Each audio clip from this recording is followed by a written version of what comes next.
Boris Schlossberg, Managing Director at BK Asset Management. BK Asset Management's Kathy Lien.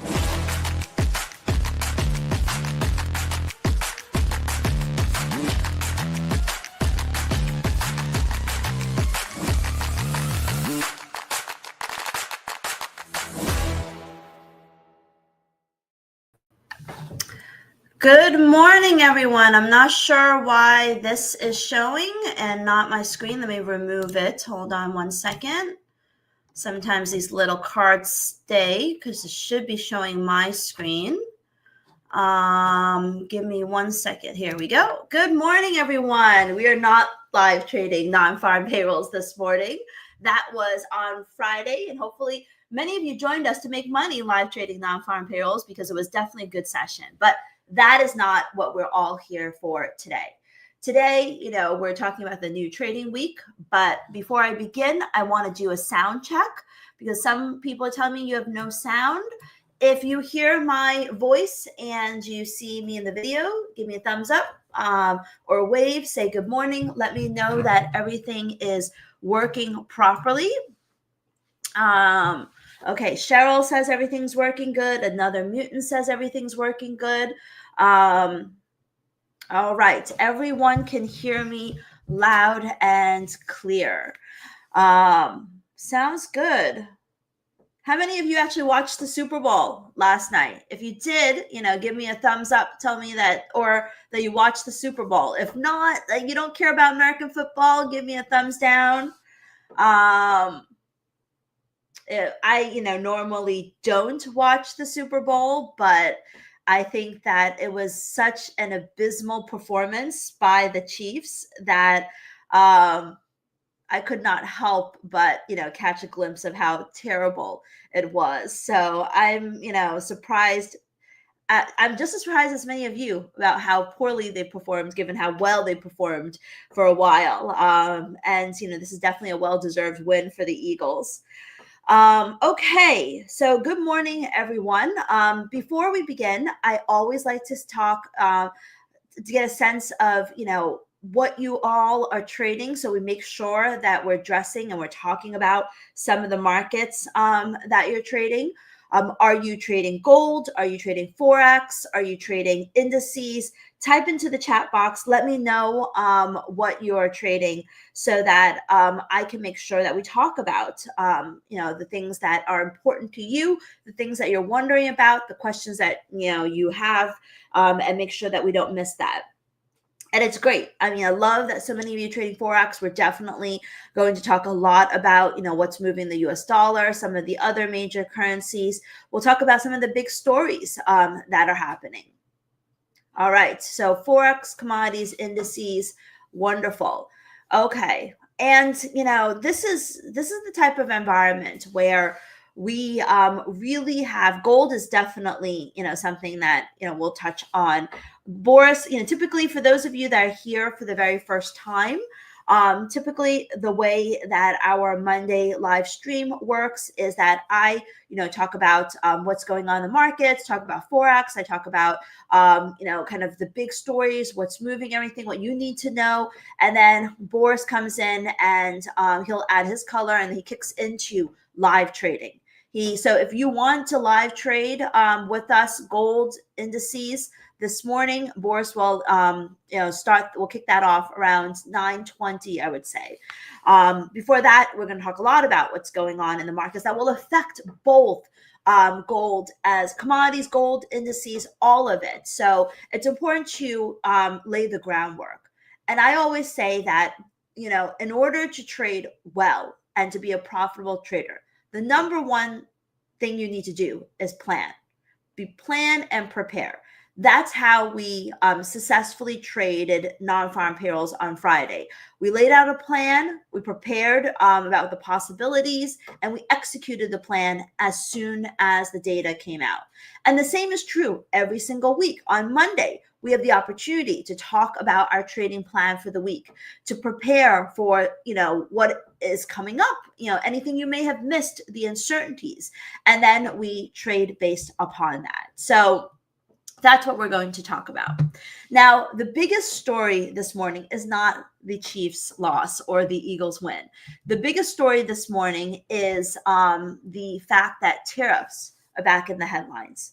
President Trump said this yesterday or overnight, I don't even know what time it was, but he basically said that today he's going to announce 25% steel and aluminum tariffs. And as a result, I'm going to share my screen. Give me a second. Just give me a second to pull up the screen. So as a result, you have seen, what is this? The US dollar. If you look at my right-hand side of the screen, you will see that the US dollar is stronger across the board. It is stronger against the euro, even though it seems like it's an up candle, but stronger against the euro. It is stronger against the British pound. It is stronger against the Swiss franc. It's stronger against dollar yen. It's pretty much stronger against all of the major currencies except for the Australian dollar. And it is the strongest against the Canadian dollar, even though this candle doesn't seem to be showing that. Sometimes my charts are a little wonky, but yeah. So the US dollar is up across the board. Now, it should not surprise anyone that tariffs is good for the dollar, right? Because the whole purpose is to keep, I guess in some ways, keep demand domestic as much as possible. And then also, hurt other trade partners, both of which are pro-dollar. Now, what's interesting, though, is that U.S. stocks futures are up. Dow futures are up. S&P futures are up. NASDAQ futures are up. Futures are up in general, which is a surprise because normally you would think that tariffs is bad for global growth and therefore potentially bad for stocks. And so that's what you would think is going to drive stock futures lower. So why in the world are stocks up?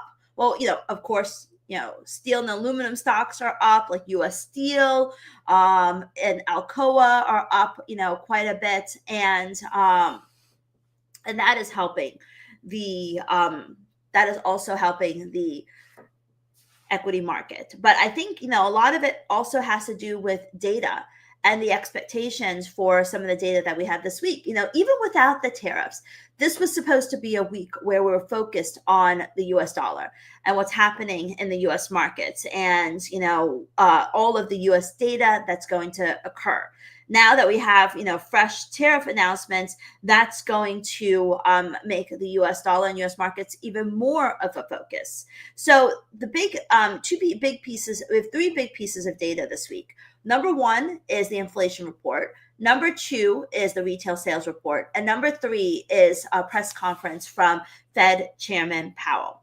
And, we'll look at the calendar later, but for the most part, investors think that inflation numbers are going to be lower, and so that should be good for the economy, because it means that policy maybe needs to be less restrictive, and maybe the Fed needs to lower interest rates. Now, I don't necessarily think that that's going to be the case, and I'm going to give you my reasons why in just a little bit. But that is definitely what is expected in the market. The market is expecting a weaker inflation data. Just like on Friday, we talked about how the market was expecting a weak jobs report. And, we laid out the arguments for how, the number could be stronger too. And even though the headline number was weaker, the revisions, the unemployment rate, average hourly earnings, they were all stronger. So for all of those reasons, the dollar, for all the reasons, the data was more positive than negative. So, so even though these PhD Wall Street economists may be looking for one thing, and if the data go a certain way, that may not be the case. But that is part of the reason why stock futures are up. So we know that, stock traders are not nervous or scared about the implications of the tariffs. Also, with steel and aluminum, Trump already announced steel and aluminum tariffs during his first term, and it wasn't disastrous for the U.S. economy, at all. And it didn't really, lead Canada into recession, things like that. So I think that, having that happen before, they are not as concerned. And then also, there's a possibility he could walk that back. The other interesting thing is today is the first day that China tariffs are in place. So today is the first day that China tariffs are in place. And yet, even though China tariffs have hit, stock futures are not down. And surprisingly, the Australian dollar is up.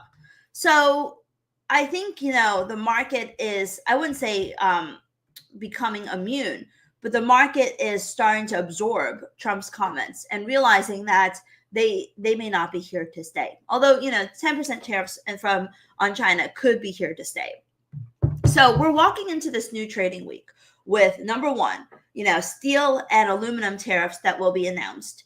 Number two, China tariffs starting 10% tariffs on pretty much everything.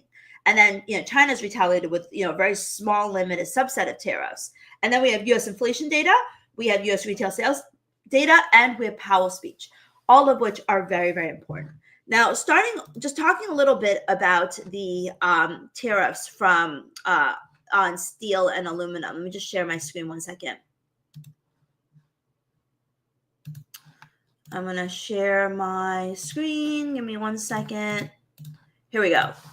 So there's an article on CNBC says Trump to impose 25% tariffs on steel and aluminum. Here are the winners and losers. So we're going to scroll down. No question, U.S. is going to be a winner. But who's going to be hurt the most? So we scroll down to here, and you can see that Canada is the biggest exporter of steel and aluminum to the U.S. 7.14 billion steel and 9 billion aluminum to the U.S. So Canada, Mexico, Brazil are going to be hit hard. South Korea, Germany, Japan also hit very hard. Germany, we've already heard from some German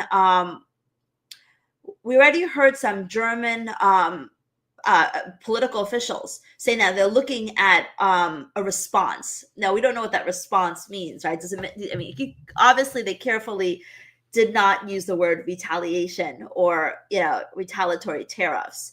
They just said response. Response could be admonishing the tariffs, saying that we think this is terrible, and not really have a follow-up action. We'll have to see. It's a very vague comment.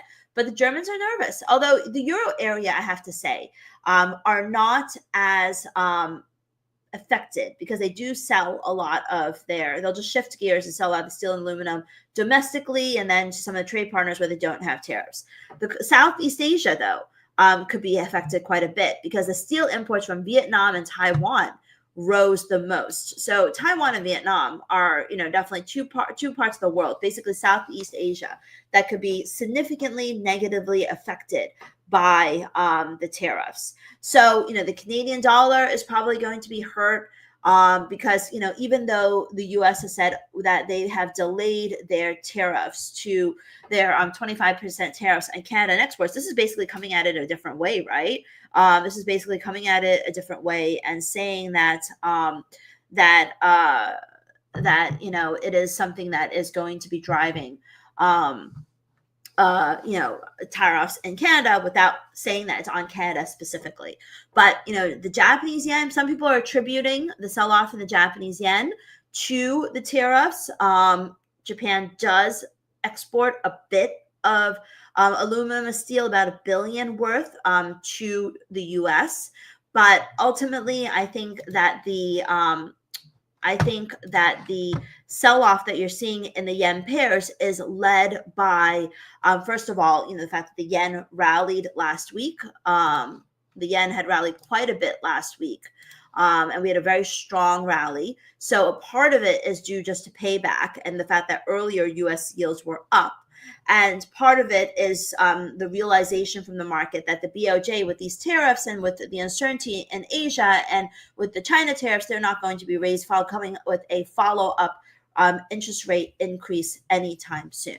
Now, some of you are rightfully pointing out that the dollar is slipping, all right?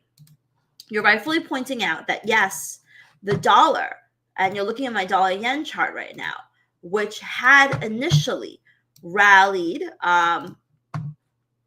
with the initial tariff announcements, is now at the New York Open, even at the European Open, beginning to slip lower. So we are seeing the US dollar give back its gains. So that is true. And a large part of the reason for that is because US yields are pulling back as well. US yields, which had increased a little bit, is now turning south. One of the most important lessons that I can give you is to watch US yields, because there's nothing more important to the price action than dollar yen. This is dollar yen. I'm going to put on US 10-year yields. This is US 10-year yields. And we're going to put this US 10-year yields on.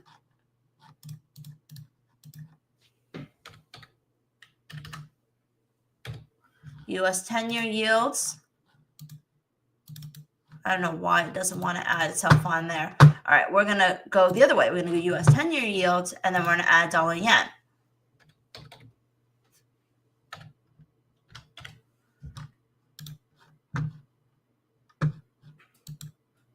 I don't know what's going on with my trading view today.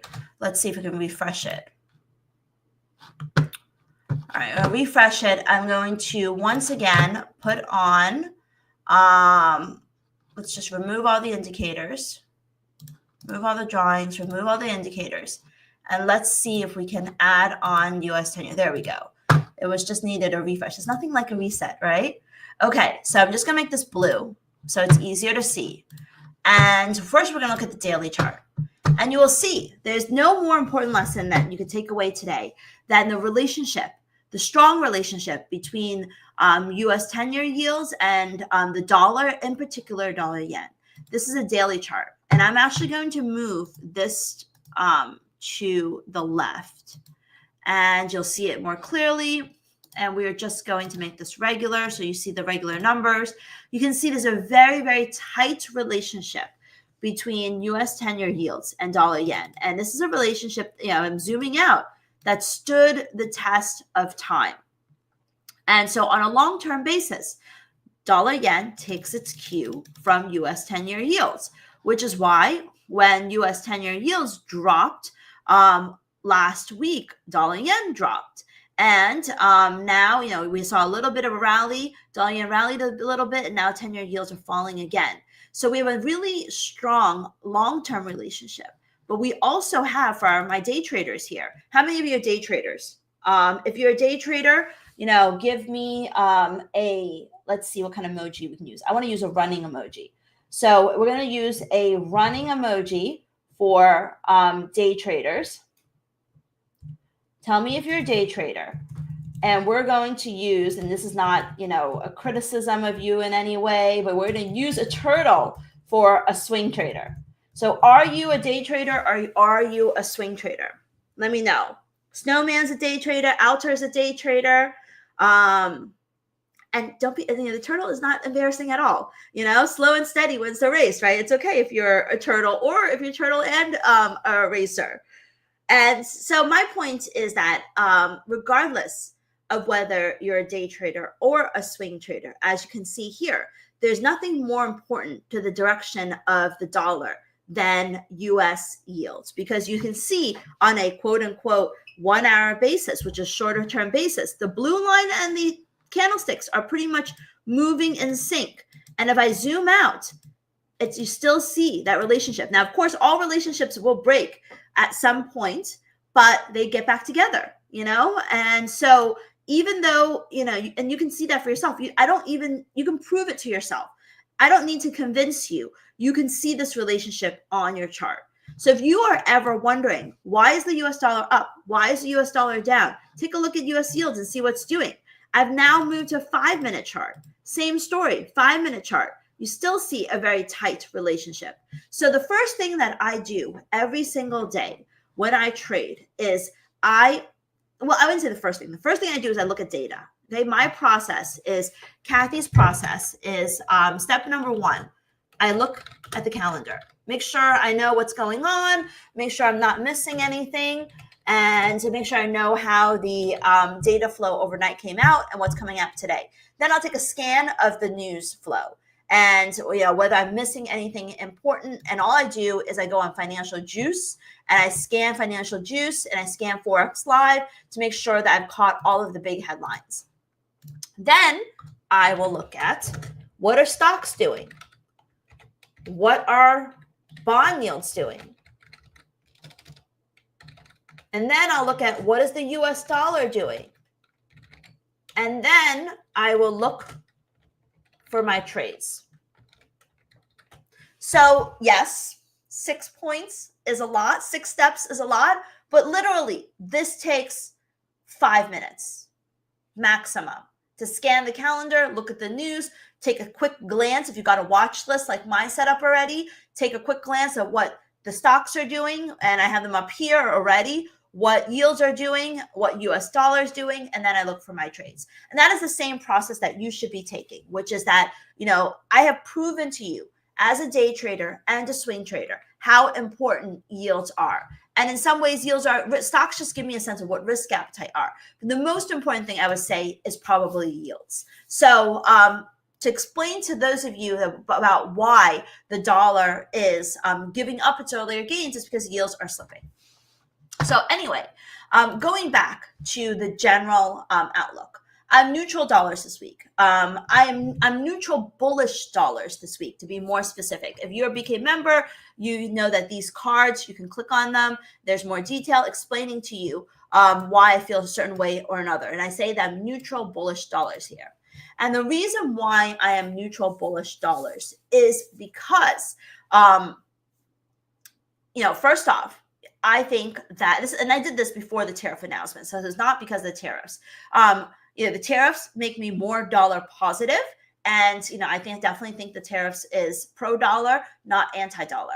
But the main reason why I'm neutral bullish dollars is because I felt like the non-farm payrolls report on Friday wasn't that bad, and I felt like ultimately it does not push the Fed closer to lowering interest rates again. And we're not going to see a Federal Reserve rate cut until Federal Reserve rate cut until summer at the earliest. And now, if you look at the curve, it is actually pricing in. And we look at the curve every Monday, CME Fed Fund futures. Right now, the market is pricing in the 90% chance that rates will remain unchanged in March, which is quite, in a month ago, it was 75% chance. But let's skip forward to July. So the market is pricing in it's pricing a 63% chance of a rate cut in July, about the first rate cut from the Fed this year to happen in July. So 63% chance, not so bad. And then about a 73% chance of it happening in September. And so the market's really, it's really July, September that the market is pricing in an interest rate cut. And then by December, the market does definitely expect one interest rate cut, maybe even two, but only one is, the market's pricing in really only one interest rate cut. So the market does not think that the latest non-farm payrolls report is going to push the Fed to cut interest rates sooner. And so this week we have two things. We have inflation and we have retail sales. And I want to talk about that because the inflation data is on Wednesday. Inflation in many ways is more important than the retail sales report. And you can see on a headline basis, the market expects inflation to ease. And a year-over-year basis, they expect inflation to remain unchanged. They expect inflation on a core basis to grow. And I agree. I think that even though stocks, if you look at CNBC or you look at Bloomberg, you read the articles, they'll attribute the stock market rally, probably because they're grasping at the straws and looking for an excuse, but they'll attribute the stock market rally to the possibility of inflation softening. But in reality, economists are not looking for inflation to soften, except for the headline number, which doesn't matter as much as the year over year or the monthly number. In general, inflation is probably going to go up. Why? My Americans here, how many of you are paying more for egg prices, for just shopping, food shopping in general? Raise your hand if you are. I know that now I'm buying 2 dozen at a time instead of a dozen in order to save money because the prices have gone up. Egg prices is something that, just indicative of the prices that we're seeing increase. And then gas prices, which is a big component of inflation. Let's see what they're doing. So I go every month before CPI report is released, I go to gasbuddy.com. At the bottom, there's a little line that says fuel price data and analysis. So now we scroll down. Another mutant makes a good comment we'll talk about in a minute. Okay, so here, this is the table. This is the chart that we're looking at, okay? And in this chart, the only thing we care about is the green line because the black line was what happened 2 years ago. We don't care about that. The blue line is what happened a year ago. We don't care about that at all. So between December and January, prices at the pump increased. Now, it may feel like they're low because they are still low compared to like April, but prices at the pump are rising. Between December and January, prices at the pump increased. Between January and so far in early February, prices at the pump increased as well. So gas prices are rising. Egg prices are rising. And as another mutant very correctly points out, contractors buying materials also facing hikes. I'm sure, people have to buy steel and aluminum to do something. And so, those prices will be increasing. And some vendors are getting ahead of the tariffs by increasing prices. So, and maybe they're trying to do it gradually, subtly increasing prices now and then continuing to increase prices later so they're less of a pain later. All of this means that the risk is to the upside for CPI. And that is why I think that CPI could surprise to the upside. Retail sales. Retail sales are due, I think, on Friday, if I'm correct. Yes. Retail sales, headline retail sales is expected to be flat, which means the market thinks consumer spending is going to contract and stagnate in the month of January. Core retail sales are expected to increase. But, retail sales, the measure, is affected by prices because if you're paying more in egg prices, that's going to be in the bill. And that bill is what goes into retail sales. So I think there's also risk to the upside. because I think, those bills for gas, those bills for eggs, those bills at the shopping, at your grocery shopping is going to rise. But most importantly, retail sales could surprise to the upside because on Friday, where's this? On Friday, average hourly earnings growth rose 0.5%. So this was the biggest increase we saw in average hourly earnings growth since February of last year. So Americans are, I guess the Americans with work are making more. And so the fact that they're making more maybe could suggest that they could spend more. I don't know if that's really the case, but February, we had the strongest wage growth since February. And now let's take a look. What happened in February for retail sales? So scroll down. What happened in February for retail sales with strong wage growth? Look at this. February wage growth. It dropped in February, but it rebounded in, what is this? It rebounded in March. So, maybe that's the case. Although this is kind of weird. Let's see a core retail sales.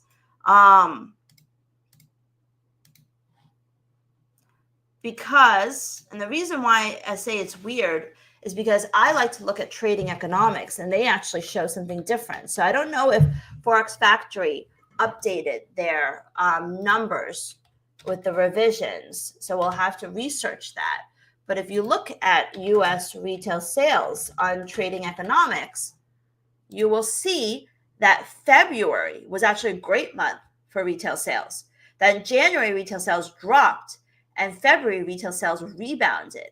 So I'm going to have to do some digging into that to see which one is accurate, because that tells a very different story. So I'll probably tweet about that, because according to Trading Economics, which gathers their data from Bloomberg, retail sales increased in February as a result of stronger wage growth. But Forex Factory says something different. Although, no. Yeah, the numbers are correct, because look at this.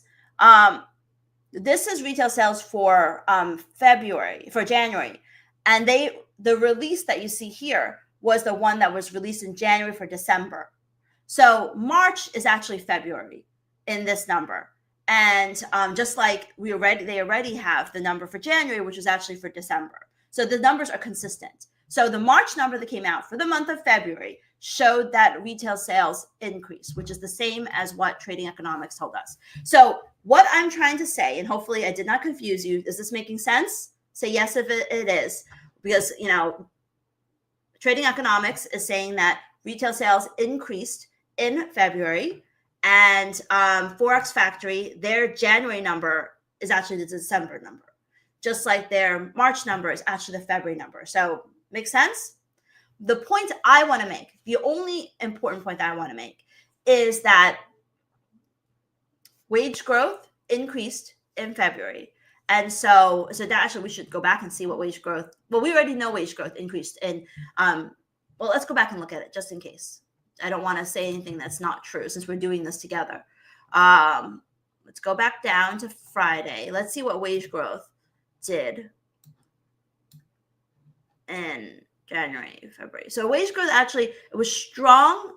So March is basically February, is the previous month. So wage growth actually weak in February. So we'll see. But the point I want to make is that wage growth has been strong. So that should support consumer spending, along with the higher prices that many people are seeing at the grocery store and at the pump. And then on top of that, we have Fed Chairman Powell testifying on Tuesday. So we have nothing going on for the U.S. today. Tomorrow, we have Fed Chairman Powell testifying. I don't think he's really going to reveal anything new. I think his comments are going to be consistent with labor market remains strong, inflation is still a problem, and tariffs, I have no idea, which is, basically saying everything is still data dependent. On Wednesday, we've got U.S. inflation data, and then Thursday with the regular jobless claims stuff. And then on Friday, we have retail sales. So the focus is very much on the dollar this week. So I am neutral, bullish dollars, because I think for the most part, the data is going to be good. I'm bearish euros. I was bearish euros because I felt like, first of all, Eurozone data has been quite terrible. And then on top of that, the hammer has not been come down yet on the euro area for tariffs, and they're starting to come down with the steel and aluminum, because the steel and aluminum tariffs are affecting Germany. So that is also, something that's coming down already. So I think that that is something that I'm watching, and I think that combined with the weaker data is going to keep the euro under pressure. Sterling, the Bank of England cut interest rates last week, which is was expected, but the two members of the voting committee actually wanted a bigger move. They wanted a 50 basis point rate cut from the Federal Reserve instead of a 25 basis point rate cut. So the market thinks that the Fed is going to be following up with another interest rate cut real soon. So I think, that's definitely something that could be happening. And that is something that, everyone is watching out for. So sterling data hasn't been great. We have UK GDP numbers this week. UK GDP numbers will probably end up being softer as well. So overall, I think sterling should continue to underperform. Aussie is up today, but I am bearish Aussies, and I will be looking to sell Aussies on any rallies. And the reason for that is, number one, tariffs are in place with China. They're here. They started today. So people are paying 10% tariffs. Exporters paying 10% tariffs on any Chinese goods that are coming to the U.S. Australia, a huge trading partner for China. And so, they're going to be negatively affected. And then on top of that, the RBA is widely expected to cut interest rates at their next meeting. So many central banks are expected to remain on hold, but the RBA is expected to cut interest rates. So for all these reasons, I think that Aussie should be trading lower. The Canadian dollar, I'm bullish. This was, as I said, done before the latest steel and aluminum tariff announcements. Now I'm neutral. I'm going to change this back to neutral because, CAD jobs number was on fire on Friday. Really, really good numbers. Labor market strong. The tariffs were delayed, but now they're back. And so uncertainty has returned. And so if you look at the chart for dollar CAD, let's look at the daily chart for dollar CAD. Let's get rid of U.S. Treasury yields. Look at the chart for dollar CAD. This is a huge range right here that we're seeing up here in dollar CAD. And this is the box, okay? And we touched the bottom of the box. And with the new tariff announcements, we don't know how Canada is going to respond. So at least on a technical basis, it looks like we could go back to the top of the box, which is 175 pips. 145 is possible. 175 pips from here. So I think that, I'm actually neutral CAD right now, but I'm bullish dollars, neutral bullish dollars. So I think dollar CAD could rally. I'm bearish Kiwi because RBNZ is also expected to cut interest rates at one of their upcoming meetings, the next meeting. I'm bearish Swiss francs because the data from Switzerland has been quite terrible, and they are also expected to cut interest rates soon. And then I'm bullish Japanese yen, but I'm definitely a little bit cautious bullish Japanese yen. I think that we have to tread carefully because the view on the yen bullishness is more a risk-off view than it is a pro-Japan view. And I still think stocks could correct due to a lot of this uncertainty.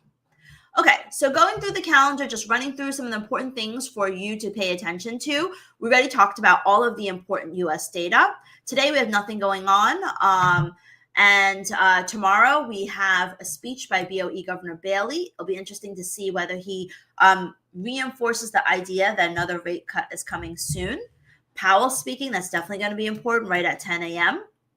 BK traders, we will be trading tonight and tomorrow. Certainly be out before Powell speaks at 10 a.m. of our trades. On Wednesday, we have the U.S. inflation report. Very, very important. Powell speaking and testifying again. And this is, with this testimony from Powell, this is his semi-annual testimony on monetary policy and the economy. So so the topic is what we all want to hear about: the economy, monetary policy, and he's going to be taking questions from Congress. Probably, pretty pointed questions. So there could be a lot of market moving comments that come out of Tuesday. I know he's doing it twice. Usually everything that important that needs to be said and asked happens on Tuesday. Wednesday is more of just what he needs to do, just part of the process. But anything market moving usually comes out on Tuesday, where the Wednesday testimony is not as market moving. So on Wednesday, we can fully focus on inflation. And then, nothing really going on Wednesday evening. Thursday, we have Q4 GDP for the UK. That is very important. And look here, market is expecting UK GDP to contract, which is bearish for pound. We have Eurozone industrial production also expected to be weaker because German industrial production was weaker. PPI is far less important than CPI, but that could be stronger as well. And then on Friday, we have the U.S. Retail sales report. We also have flash GDP, but these are revisions, I believe. So just double check my other calendar. Yeah, these are the second estimates for GDP. So they're less market moving. The main focus will be on the U.S. retail sales report on Friday. So we have less data this week, but we have very important market moving data. So am I bullish or bearish? I am bullish we're just talking daily time frame. We're talking daily time frame because the daily time frame guides our overall view. The intraday time frame should really be driven, as I said earlier, by what's happening in the U.S. yields. And U.S. yields are pulling back. U.S. yields, let's get a line going here. Where's my line? U.S. yields are pulling back. And with U.S. yields pulling back, my friends, you could be trading this. As I said, U.S. yields pulling back, consistent on a short-term basis. This is dollar yen on the bottom. This is U.S. yields on top. U.S. yields tell you where dollar yen is going. And not just dollar yen, a lot of the other major currencies as well. So you can use that as your guide for day trading. And hopefully, you learn to do that, because this is probably the most valuable tip that I've given you today about dollar yen and U.S. yields. If you don't know already, make sure you're watching U.S. yields on a regular basis. All right. So technically, what's going on. Let's just go to our euro dollar chart. Let's get back to our candlesticks. Let's get rid of dollar yen. You can see euros in an overall downtrend. I'm going to bring in my moving averages because that's what I love to use. And it's weak and it looks like it's selling off. It's going down to 102.50. So it still remains bearish in my opinion, even though it's bouncing a little bit. Pound dollar also, moving lower. And as I said, I think UK GDP numbers are going to be weaker. I think pound's going to underperform. I think pound's going to underperform the euro. I think pound's going to underperform a lot of the major currencies. Dollar Swiss popping up above all the major moving averages. Looks like it wants to rally. I think it could continue to rally. I'm pro dollars this week. Dollar yen is rallying, but it's kind of a dead cat rally to me right now. We're holding below all of the major moving averages. We're consolidating. It's not looking so great. I think it's waiting for a lot of the big event rest this week. But right now, taking a look at the dollar yen chart itself, it does not look positive. Aussie bouncing, but still holding below the 50-day SMA. I am a sell Aussie on rally trader this week, depending upon what happens. And what do? I see Aussie like that, and I also use my zip signals, away from my zip signals. Right now, Aussie's got triple zip buy signals, so no way am I selling. And, this buy and sell signals are basically the white candles. When we have a green background with a white candle, that's a buy signal. We have a red background with a white candle. That's a sell signal. So right now, Aussie's is got the buy signals, is in the buy zone. So there's no way I'm going to sell it until my fundamental view and my technical view aligns. Whereas Eurodollar, for example, I said bearish euros. It's in the sell zone. It's below the indicator line. The background's red. The background reflects the long-term trend, where it's trading in relation to the indicator line. reflects the short-term trend, it's bearish. This is more of a setup than Aussie because I've got the fundamentals and technicals in line. So that's how I fuse the two. Kiwi dollar also in this is looks more bearish than bullish because it's below all the major moving averages. And dollar CAD, I think it's going to move up. Let's see what it looks like on the zip charts.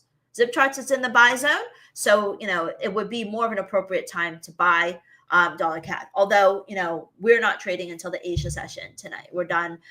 There's no trading this morning. All right, so that's my view. Let's see what kind of questions you have. I'm also going to invite Boris in to say hello and talk about gold.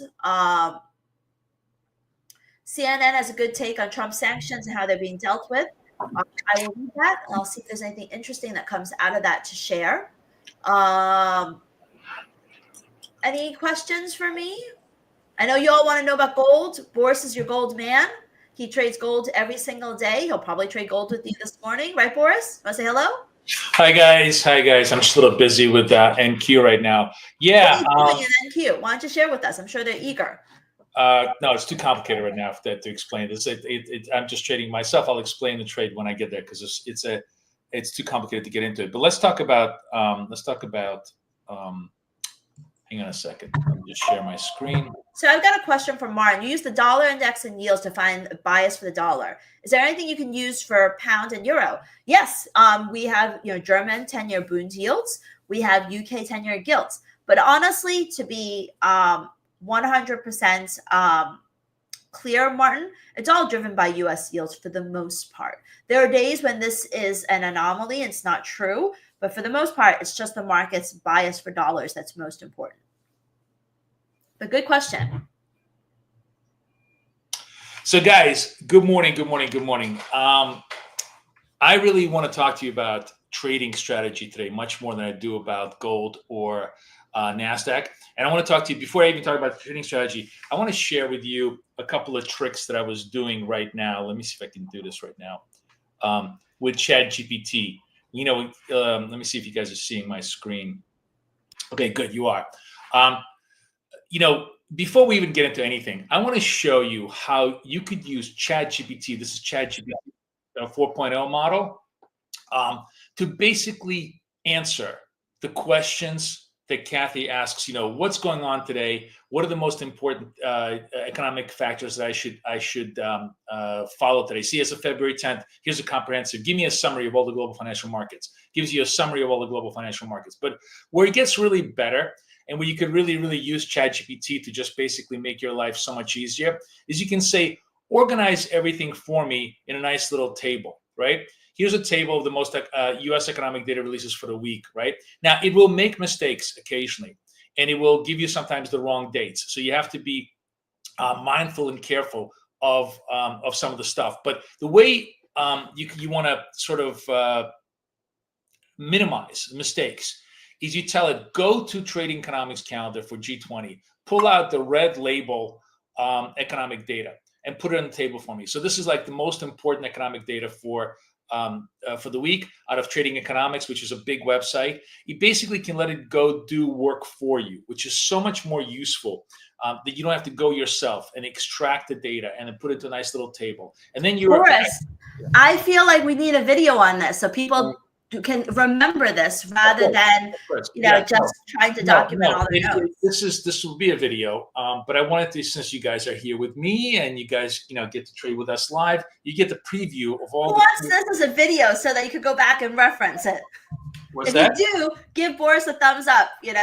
Let him know that you want this as a video, so you know how to do it by yourself, step by step. Because I know I would.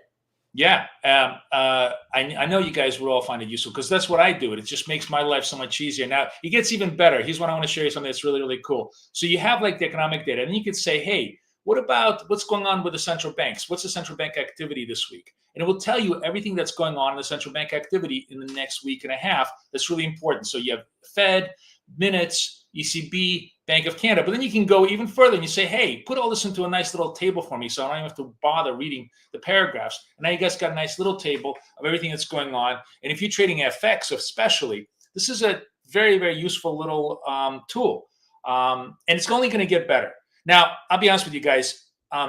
This worked really, really well with DeepSeek. Like of all the AIs, DeepSeek was the best. The problem with DeepSeek is it got too popular, and now it's totally useless as a tool. So we go back to the good old ChatGPT, which is improved, which has really been forced to be improved by DeepSeek now, and it's working really, really well.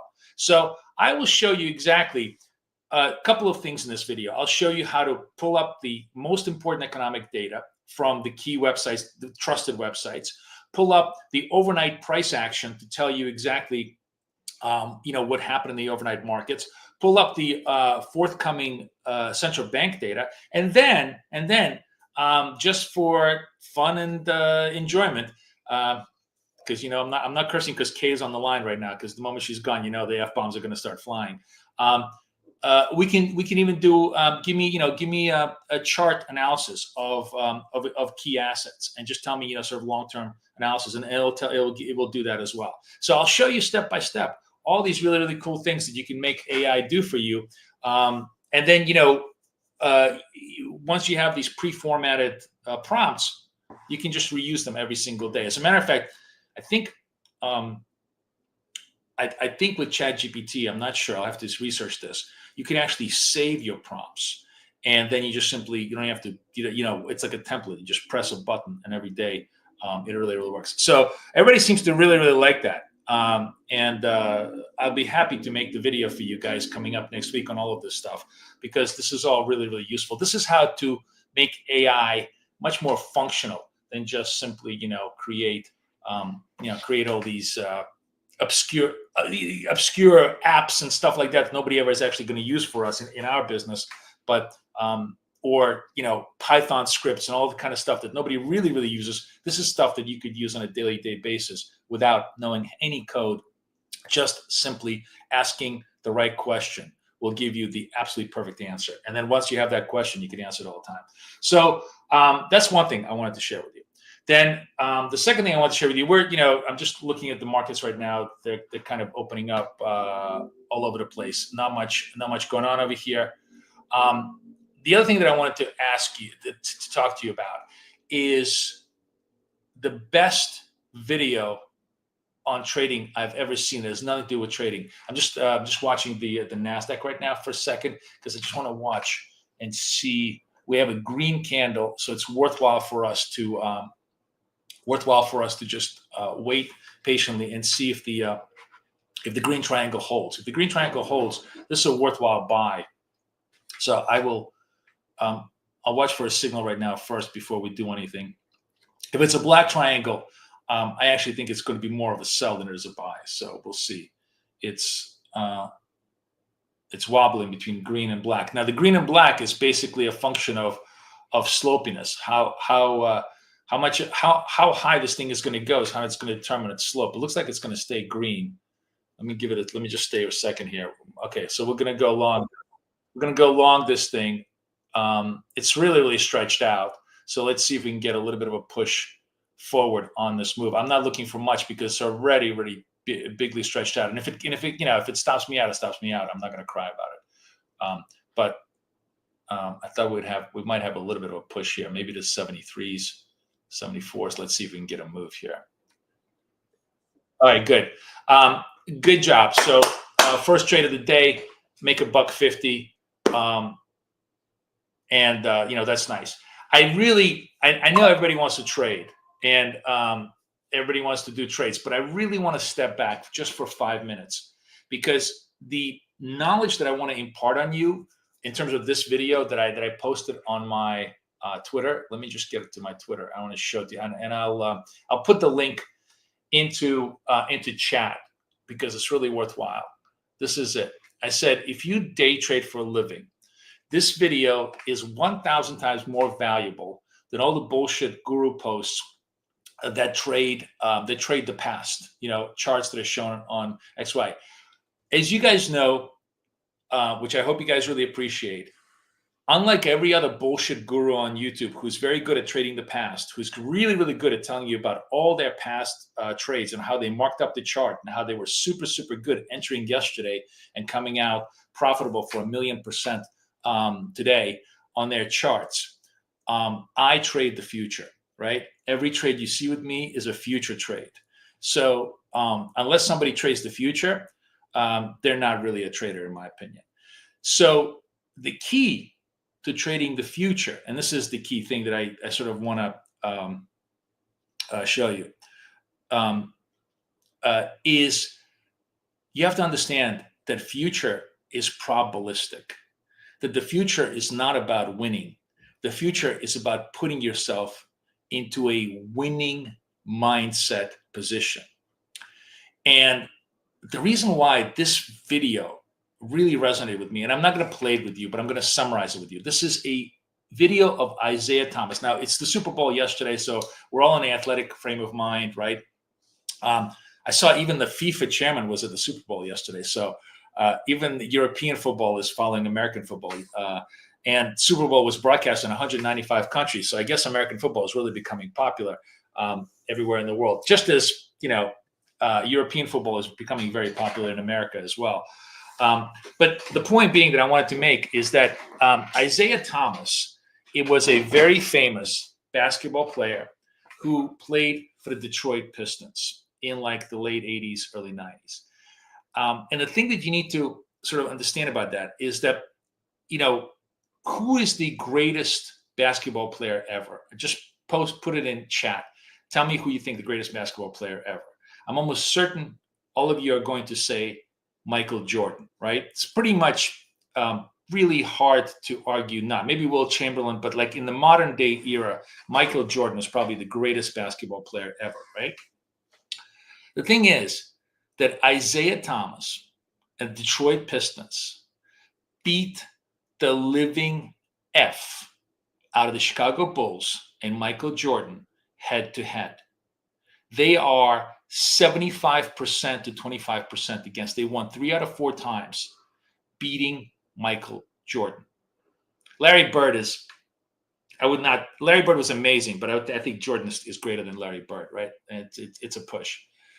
Probably Jokic is probably the greatest basketball player alive now, but I'm talking about the past. Anyways, so Isaiah Thomas, Detroit Pistons, an ugly ass team that everybody hated. Bill Lambert, very, very, very brutal center who used to beat everybody up. Nobody was flashy. Nobody had any athletic prowess. Nobody was great. How did they beat Michael Jordan?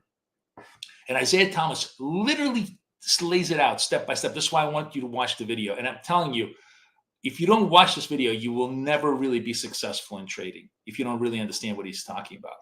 Because what he talks about is the idea of looking at Jordan's 1 or 2 weaknesses and just forcing him to that weakness over and over and over again. That doesn't mean that Jordan by playing defense, Jordan that that Jordan was going to not score on them. What it means was instead of scoring, let's say 47% from the field, he would only score 39% from the field, and that 7 percentage difference on Jordan was over 95 ball possessions. The difference between them winning or not. And so if you just take the words ball possessions, field percentage, pushing probabilistically to one side or the other side, they were guarding him to the left, and substitute that with day trading, trade possessions, trade wins, trade stuff, right? You will begin to understand how champions are made. You will become your own champion day trader, because it's got not a one fucking thing to do with that one trade I did today, or 2 trades I did today, or 3 trades to do it.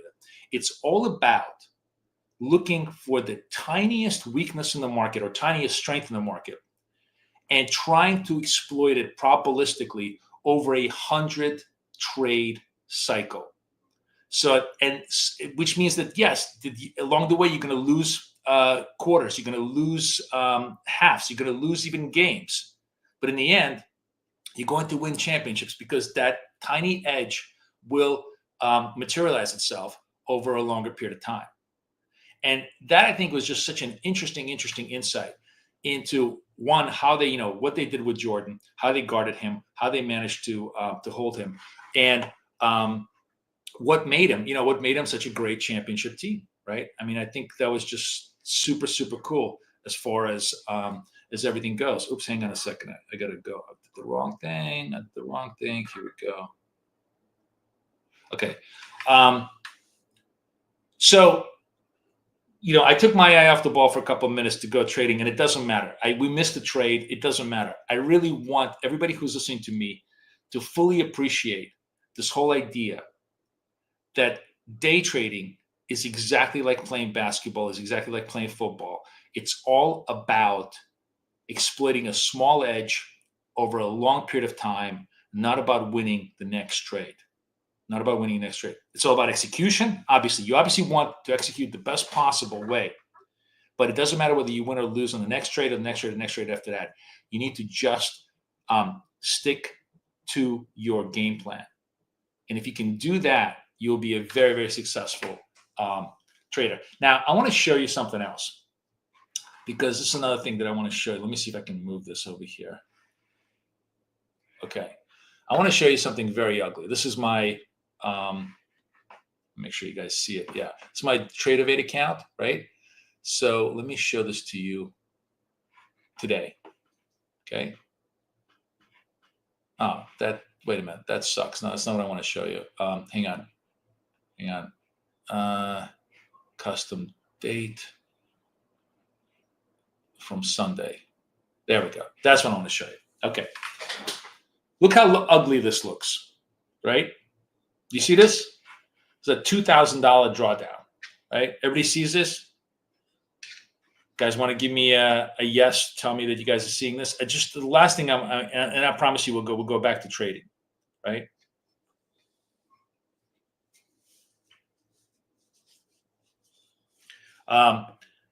You guys see the drawdown? So what happened here? We know how did I manage to just like open up on Sunday and do $2,000 drawdown? Well, while everybody else was watching Super Bowl, right? I snuck out, and markets opened up like 300 points down. I don't know if you guys saw it. It's because Trump said, "Oh, we may not pay treasuries." It was it was a big story that nobody really was paying attention to because it was Super Bowl Sunday.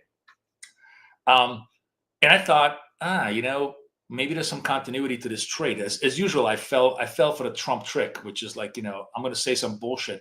Markets are going to react. And I thought there was going to be continuity. There's a lot of just big ass movement. I'm talking about 20 points per second movement. So the more I just press a button, I get stopped out, press a button, get stopped out. So it's very, very fast that I lost a lot of money. Not a lot of money, but a lot of money very fast. To me, 2,000 in like the first 20 minutes is not good, right? However, and this is the key to this, kind of dovetails with what I'm trying to tell you. I didn't freak out. I didn't go, oh my God, now I got to bet everything. I'm going to go all in and, try to blow up this account or make this account whole, blah, blah, blah, all this bullshit, right? I did not do any of those things. I went back to the signals are obviously generating the other way. I'm going to reverse myself and see if I could, trade my way back out, right? And as you can see, the curve now goes from deep red to smaller red, to smaller red, to smaller red, and eventually it goes to green.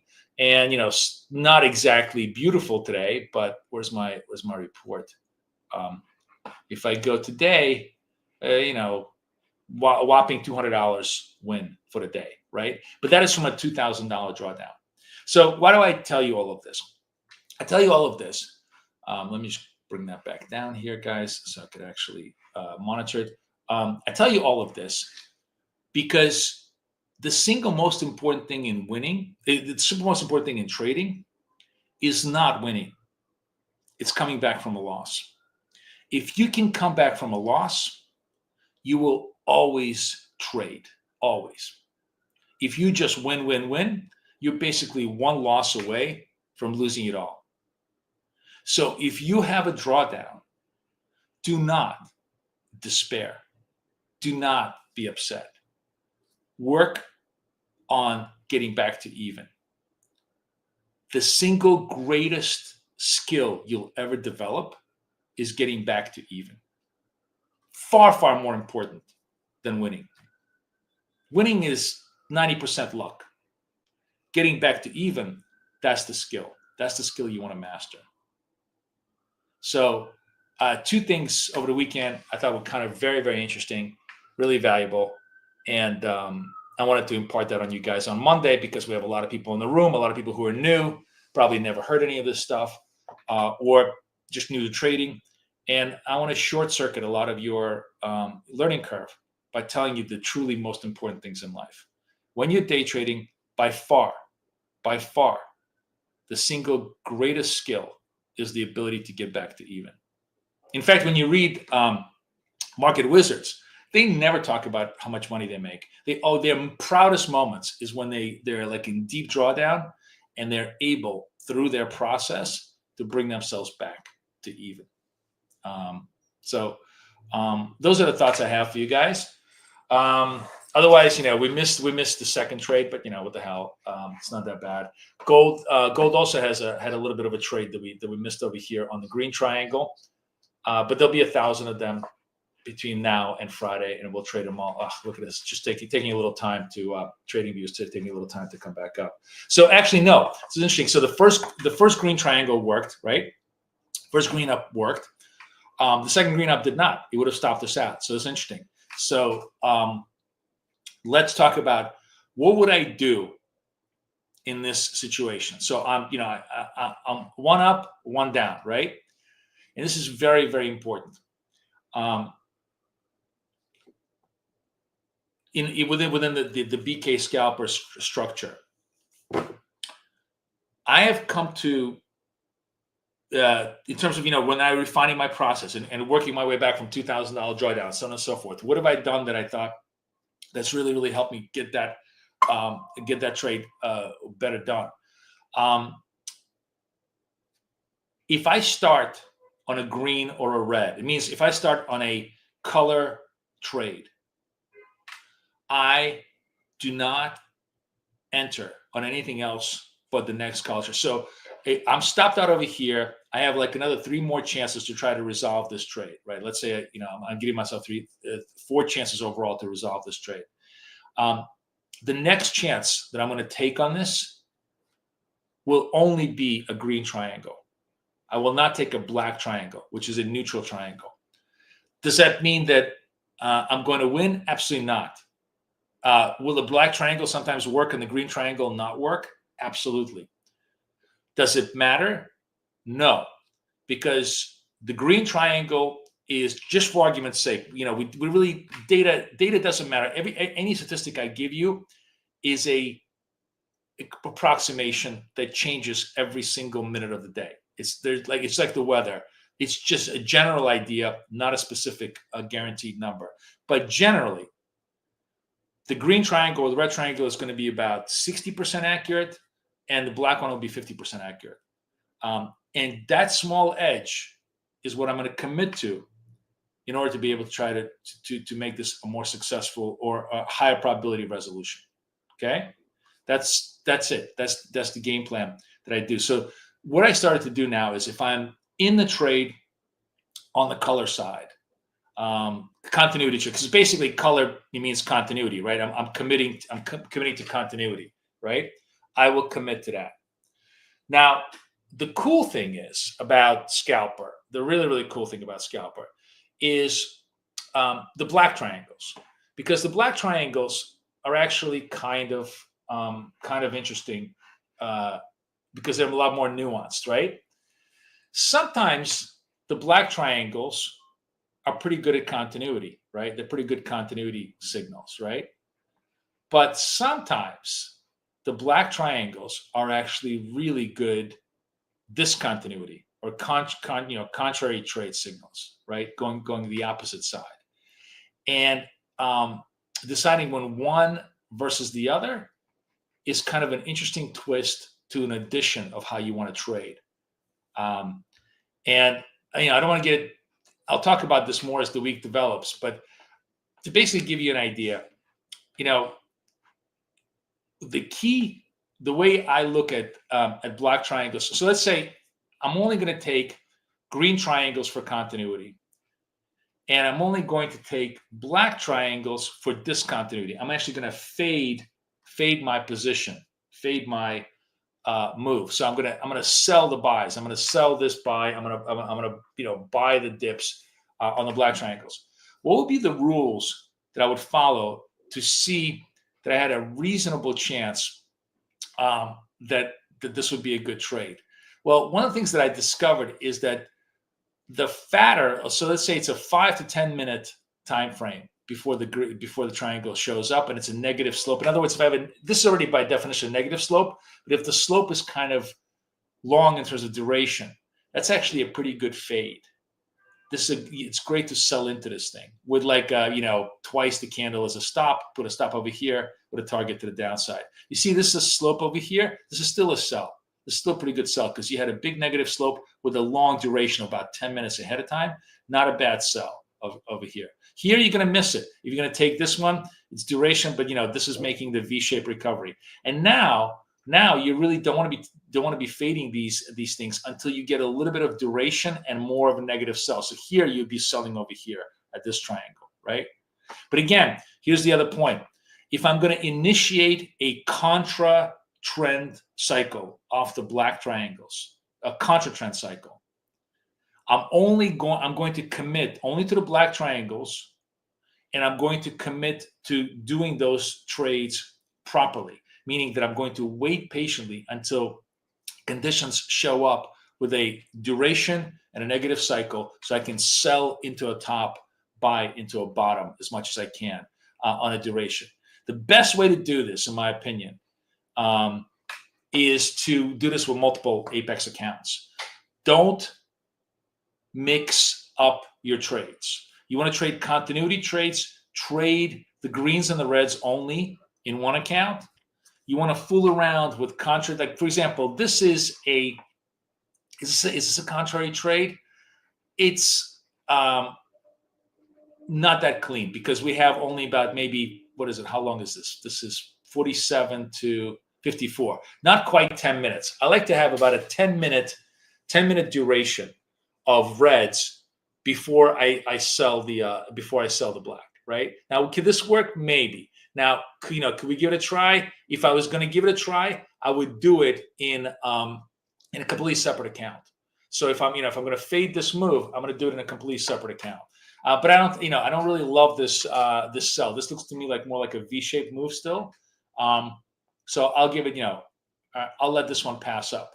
Remember that with green triangles, the code is already, it's already codified. Although this would have worked, right? This would have worked. It was just like, it was one of those, medium type of trades. But the point is that the really cool thing about Scalper is we can trade with a trend intelligently, and we can trade against a trend intelligently. But the key thing is to separate those accounts. Because you don't want to be, if I'm going to be trading against trend right now, let's say this trade did not work, I have to commit myself to a 3 or 4 trade resolution cycle. I have to commit myself to my trading plan, right? And I can't commit myself to a trading plan if I'm in the same account. You absolutely want to have, let's say, a contra trend account and a trend account. And if you do that with Apex, obviously it's super, super easy. Let me put in a link in here. Discount link for all you guys. Be sure to get a few of them. I have like 4 of them right now just hanging in here. And I've only been really trading the 150 account, but I have like 4 of them. And I'm just going to start using those for contra trend accounts. For sure. It's super easy. You just simply flip the account, you go and you take the signal to the next one. And this is a good way of completely and totally segregating your ideas.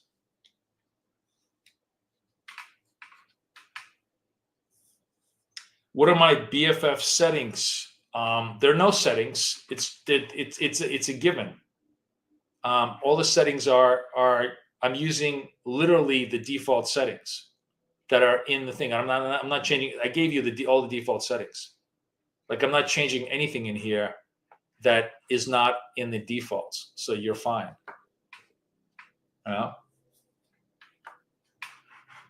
So okay, let's just play with this thing. We're going to go to to a second account here, right? To make it just to show you how can I do this easy with this. It's not exactly a great fade, but let's try it. I'm gonna fade this move here. This is going to be my stop. It's a reasonable stop. See if I can put a limit in here, over here. This is not going to work probably. It's just me showing you a bad example of this. But I'm in a separate account, so I really don't care because I've segregated my shorts to this account, and I'll commit to kind of trending this trade when and if I get the next good signal. And that's the key thing. Because I'm now in a separate account, I can be very patient with the next black candle, to the downside if I wanted to. I'm actually going to see if I could just, if this is going to retrace, let it retrace. Now, the idea here is like this candle is what, about 70, 88 to, well, this is actually 15 point candle. And what I want to do is give myself about 15 points up. So 88 to 15 would be, it's about 805, somewhere around there. That's a reasonable stop against the length of the candle, and see if I could resolve it at maybe half, maybe 60% of risk over here. We'll see.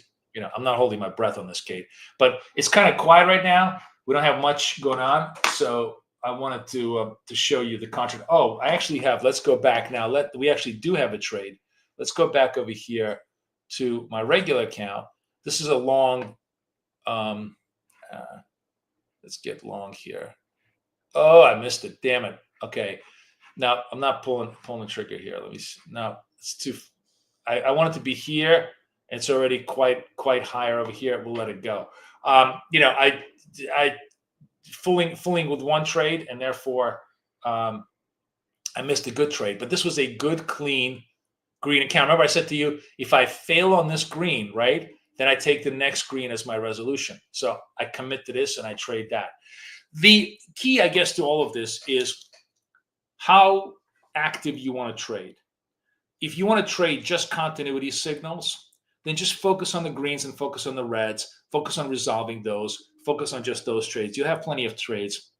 Remember, just, if you're choosing color-coded signals, you have like 1, 2, 3, 4, 5, basically 5 in about an hour, of which probably 2 are legitimate. So you have, let's say, 2 legitimate signals per hour per instrument. So 4 legitimate signals per hour. Each signal presumably worth about $100, $150 on an average if we can resolve it, right? So they're not all going to resolve in an hour. But let's say if you give yourself 3 hours, $400 an hour, that's $1,200 an hour. That's kind of where you stand. That's sort of, where you have a reasonable chance to do 1,000 a day in just 3 hours worth of work. If you give yourself a little longer, you might be able to do more. And that's exactly what Isaiah Thomas talked about. It's the whole idea about possessions, how many shots you're going to take, what you're going to force them to do, how you're going to make them miss those shots in a certain sequence. All of that is just change those words to trades. Market is your opponent. You're trying to take certain setups. You're going to try to take those setups in the highest possible percentage terms during a certain period of time, which is the market trading time. And all those numbers begin to add up to a really, really good game plan, right? Where am I on this thing?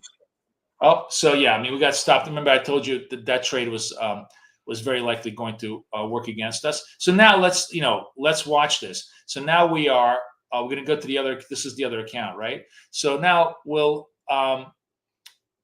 be very, very patient, and we have to find the next exhaustive point on the black side before we commit. This could be like maybe half an hour to an hour from now before I find a good second entry. But because I'm in a separate account, and because that account is totally segregated from this account, it's fine. I can take my time and let it play out. The point is that when you're trading the future, no one trade is ever certain. No 2 trades are certain. Not even 3 trades are certain, right? What you're betting on is that a preponderance of attempts will give you the probability edge that you want. That's the key. That's really the key to understanding how how these things work, right? A little quiet now. I don't see much price action going on over here, so we we'll just wait for the next signals to pop up. Gold is also kind of quiet. Gold had a little bit of a move and now kind of died out. Gold, by the way, I got to tell you, gold to me has been a hard read vis-a-vis. We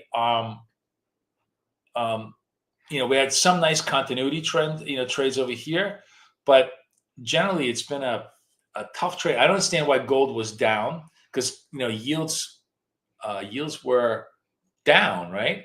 So yields are down. Why is gold down? Gold should be rallying. I guess it was just a little bit of profit taking. That's the thing. Gold has kind of entered into a little bit of a profit taking zone. Generally, I think it should be bullish gold. I'm waiting for the next green signal in gold, and if it gives it to us, we'll take it. But the price action is not nearly as clean and clear in gold as we would like it to be, and that also happens, and you have to accept that too.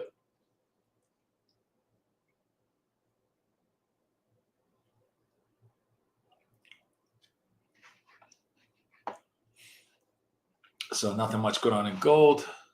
NAS is still kind of like popping around. I'm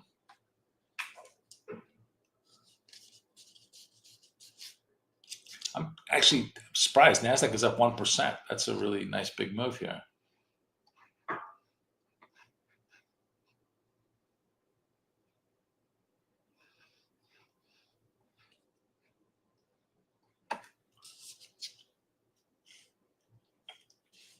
But keeping it simple, for those that want to, I'm actually curious. Let's do a little bit of a poll. Let's see.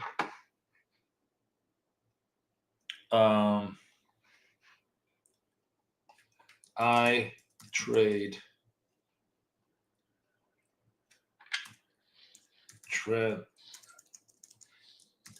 trend only,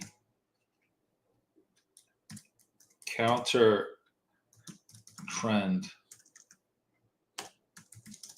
only, and I bet a lot of you will answer the third one. All right, let me know what you guys think. I just started a poll. The poll question is: I trade trend only, counter trend only, or both. What do you like? As far as signal, I'm just curious where the room stands. I generally, obviously, most people love to trade trend, and scalper is designed to optimize trend. Fabio says that he's just starting, so learning. That's good. That's good. Do what comes most naturally to you, Fabio. What you feel you'll be best at, or what's easiest for you to execute. I'm flipping through. Yeah, gold is starting to show a little bit popping up. See, like gold is very like this would have been a good clean green signal, but it's one step backwards, two steps forwards. It's creating all this choppiness, so the slope is not as clean and clear on all of our trades here.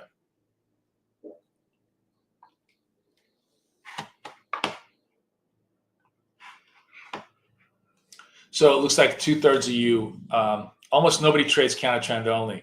I kind of had the feeling. Go ahead, guys, vote a little bit more. Give me some more votes in the poll. I'm just curious. Let's put a few of them out there. Let's see what NAS goes back up parabolically.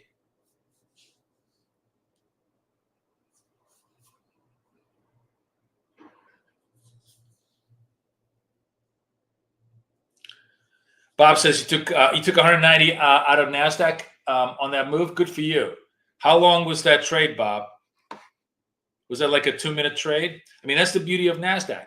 It's $200 for 2 minutes if you're on the right side of the move. Obviously, if you're on the wrong side of the move, it goes the other way around. But the point is that if you can judiciously enter these trades, you hope to be more on the right side than on the wrong side. Net when stuff settles down, you're going to be, up.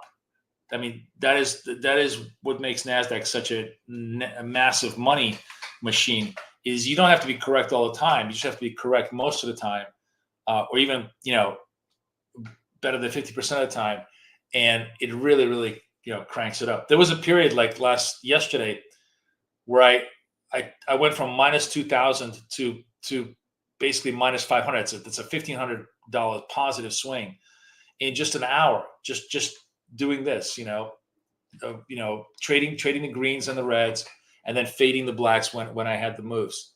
And it was just really, really fast. It was like boom, boom, boom, boom, boom, boom, $1.50, $1.50, because a lot of volatility. And it's amazing how quickly you could recover that, the capital.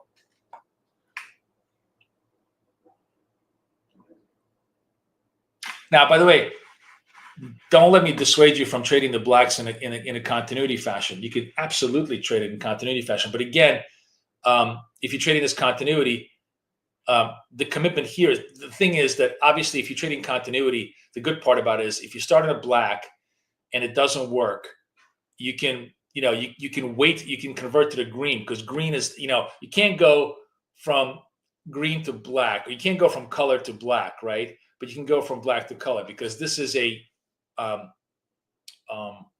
better signal in this one, right? You don't want to go down on the quality of the signal, but you definitely go up. Is there a video explaining it? There is. Hang on.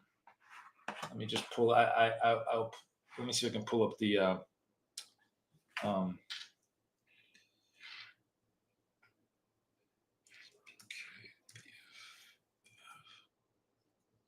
that right? There it is. Yeah, I just posted it in the in chat. We're going super trend in NASDAQ. NASDAQ is starting to look super trendy. Very nice. So NASDAQ is really starting to expand.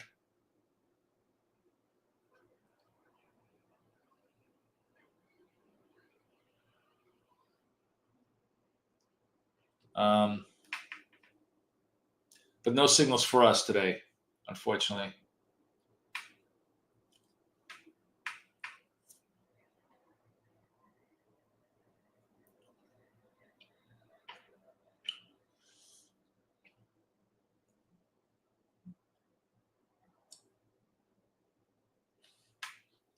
Sort of a quiet move higher. Sometimes, the frustrating part about scalper, and it's just part of the course, you have to accept the fact, is that, it's a trend-based indicator. But of course, if the trend shows no retraces, it's just kind of it's a runaway move, right? This was the entry trade here, and then you had no chances to kind of catch this big ass move of, what was it, 85, like basically a 60 point move from here, because it just simply stayed above trend, and there was no dips at all. So every indicator has a strength and a weakness. This is the weakness of the indicator. I'd rather have that weakness than weaknesses of other indicators, because the strength of this indicator is very, very useful. But you have to be, you absolutely have to be.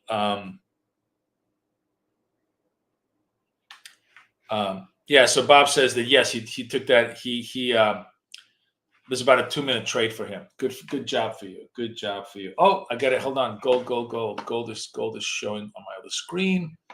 Okay, let's see what we got on gold. So gold is a green signal, kind of extended, but I'll trade it. Gold, as I said, I perfectly understand that gold can be very, very difficult to trade right now. This could be a fake signal. Fuck. God damn it. I hate fucking buying, and the thing, just the moment I press, the thing goes up. So annoying. All right, it is what it is. Let's hope that flow up continues. Sometimes, I always hate getting a bad. Good. At least that worked. When you get the bad execution, and I'm no different from you guys. I'm always like, oh, fuck it. I overpaid for it. That's usually actually a good sign. If you're overpaying for it, that means other guys are going to be willing to overpay for it, and hopefully they pop it back up. But it's still kind of sucks that you overpay for it. Anyways, that was like a $70, $80 trade in less than 10 seconds. Pretty much worth it. Speaking of which, contra trend signals. Here, I want to show you something else. So remember I said we can go. Oops, shit. Hang on. Let's go over here. Yes. Okay. So we're in the 50 account. And I want to go here and I want to sell. So remember, I'm trading counter trend. I don't really trade contra trend a lot. I'm going to have to be up against this. This is my counter trend move. There's also, so this is my counter trend. And this is my counter trend account getting butchered right now. But that being said, I can also go back now. So I have a counter trend account that's kind of getting a little bit clipped right now. But I'll go back to my trend account, which is growing very nicely. And I have a trend signal over here that's holding. And if that trend signal holds, I'm going to go long over here. I'll be able to take it. So we'll see. I generally don't take this the first counter trend signal ever, but I just since I was in the other account and I'm trading that account on a counter trend basis, I thought I'd take it. Okay, let's go long here. So we're long this over here. I want to be underneath here. I don't know how far I want to be on this thing. All right, we'll just give it like this. I should be a little bit underneath this candle. Let's see if we get a little bit of a continuity move here. A super trend move here. Let's see if we can get a move here.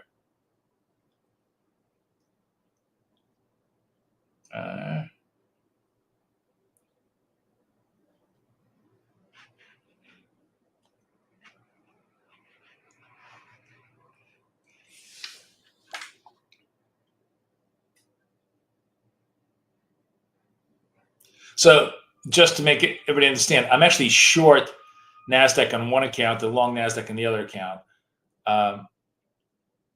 But my vibe is that this long trade probably going to work, although not so sure. We'll see.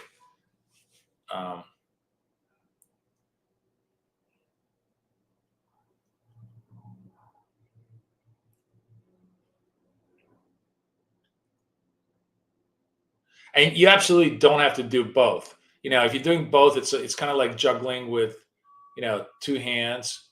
You have to subdivide your attention and split your thing. But having separate accounts is exactly what that's for. That's why having Apex is so good, because you can one of the accounts is going to work really, really well. The other one may not work well. If you're super good, maybe both accounts work really well because you're picking both spots. But they're going to work well at different time frames. So, like for example, when you're in a trend part of the day, the trend account is just going to make money, and the counter trend account may be bleeding. But then there'll be a counter trend part of the day, and the counter trend part can come back. Remember, I said the key thing is to always come back and start winning. Let's see if my trend move here is going to do anything for me. 45, 50, come on. Oh, there we go.